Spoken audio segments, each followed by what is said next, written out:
প্রকৃতির ভয়াবহতার কাছে অসহায় নেপালের উদ্ধারকর্মীরা।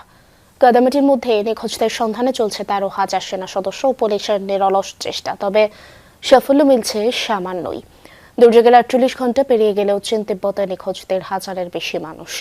এ পর্যন্ত উদ্ধার করা হয়েছে 475 জনের মরদেহ। অন্যদিকে 119 বিদেশি সহ 900 জনকে জীবিত উদ্ধার করা হয়েছে। হিমবাহ ধসের স্থানটিতে পানি ও বর্জ্য জমে সৃষ্টি হয়েছে নতুন হ্রদ, ফলে যে কোনো মুহূর্তে বন্যার শঙ্কায় উদ্ধার অভিযান স্থগিত করেছে চীন।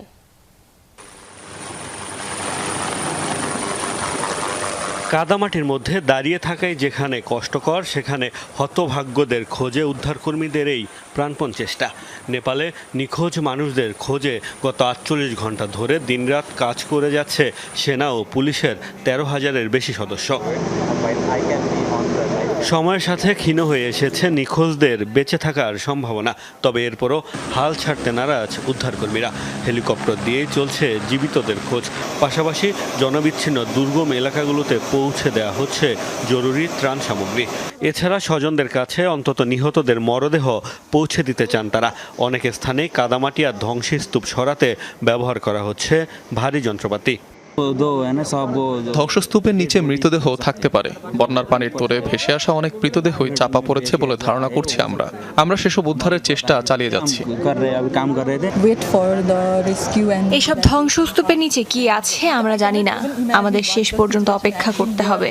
অনেক মানুষ নিখোঁজ, তাদের অনেকেই হয়তো কাদামাটির নিচে চাপা পড়ে থাকতে পারে, তবে এখনই স্পষ্ট করে কিছু বলা যাচ্ছে না।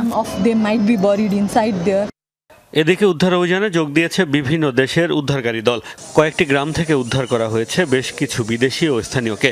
এ অবস্থায় সব ধরনের মানবিক সহায়তার ঘোষণা দিয়েছে যুক্তরাষ্ট্র সহ বিভিন্ন দেশ।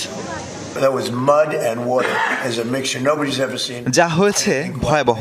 আমরা নেপালের সাথে যোগাযোগ রাখছি, সেখানে ত্রাণ পাঠাচ্ছি, তাদের সব ধরনের সহায়তার প্রস্তাব দিয়েছি। শক্তিশালী আর মজবুত ভবনগুলো যেন টুথপিকের মতো ভেঙে চুরমার হয়ে গেছে। এমন মর্মান্তিক ঘটনা আমি আগে দেখিনি।